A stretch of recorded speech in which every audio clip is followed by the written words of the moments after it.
Hey everyone, welcome back to the Tenorshare channel.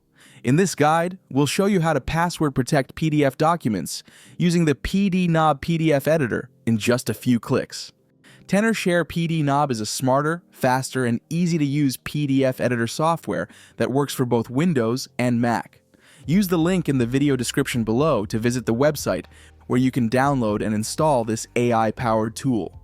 This AI software is designed for everything related to documents: editing, annotating, converting, and securing files. It has everything you need. To protect a confidential document and ensure only authorized access, you can encrypt it with a password.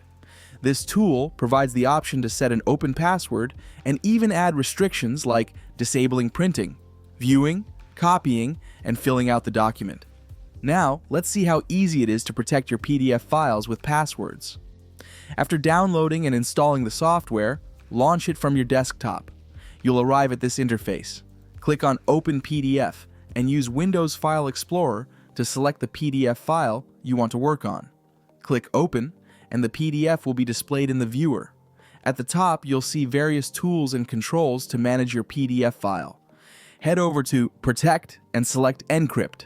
This menu will open.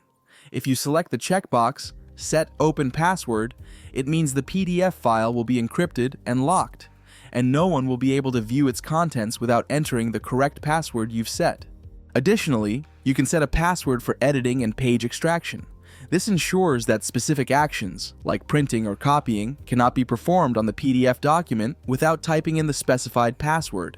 For example, selecting the Print or Copy option disables printing and copying for the PDF.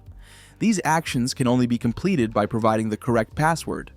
Once you're done setting the desired restrictions, click Save to save the encrypted PDF file on your system. It's as simple as that. Protecting your PDF document with PDNob PDF editor takes less than a minute. If this guide was helpful, don't forget to like and subscribe for more official tips and tricks. Thank you for choosing our software, and we'll see you in the next tutorial.